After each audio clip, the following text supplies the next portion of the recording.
নমস্কাৰ ছাত্ৰীসকল চৰকাৰী কৰ্মচাৰী আৰু পেঞ্চনাৰসকলৰ এইবাৰ জানুৱাৰী 2025 চনৰ পৰা তেওঁলোকৰ পুনৰাই আকৌ 3% মৰ্গীয়া বনছ নিশ্চিত হ'ল আৰু যিটো আপোনালোকৰ মৰ্গীয়া বনছ 56% হ'লগৈ হয় ছাত্ৰীসকল আপোনালোকে ঠিকই শুনিছে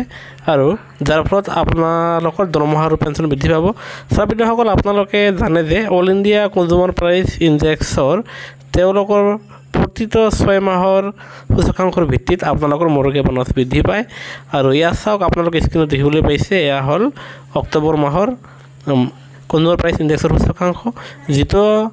আপোনাৰ 1.2 পইণ্ট বৃদ্ধি হৈ এয়া 144.5 হৈছেগৈ আৰু যাৰ ফলত আপোনাৰ নৱেম্বৰ আৰু ডিচেম্বৰ মাহৰ সূচকাংক প্ৰভাৱ পাবলৈ বাকী আমি এয়া নৱেম্বৰ আৰু ডিচেম্বৰ মাহৰ আনুমানিক সূচকাংক ধৰি লৈছোঁ আৰু যাৰ ফলত এয়া চাওক 46 আৰু 47 যিয়ে নধৰক কিয় আপোনালোকৰ 56%তকৈ বেছি নহয় তাৰমানে পোনে আপোনালোকৰ আকৌ 3% মৰ্গীয়া বনছ বৃদ্ধি হ'বগৈ যাৰ ফলত আপোনালোকে এপ্ৰিল মাহত আপোনালোকৰ দৰমহাৰ সৈতে 3% দিয়ে বৃদ্ধিৰ লাভালাভ পাবলৈ সক্ষম হ'ব আনহাতে আপোনালোকে জানুৱাৰী ফেব্ৰুৱাৰী আৰু মাৰ্চ এই 3 মাহৰ আপোনালোকে পুনৰাই আকৌ নতুনকৈ এৰিয়াৰ নৱবৰ্ষ 2025ত পাবলৈ সক্ষম হ'ব সেয়েহে চৰকাৰী কৰ্মচাৰী আৰু পেঞ্চনৰ প্ৰতিটো শেহতীয়া খবৰৰ বাবে আমাৰ চেনেলটো নিশ্চয় ছাবস্ক্ৰাইব কৰিবলৈ নাপাহৰিব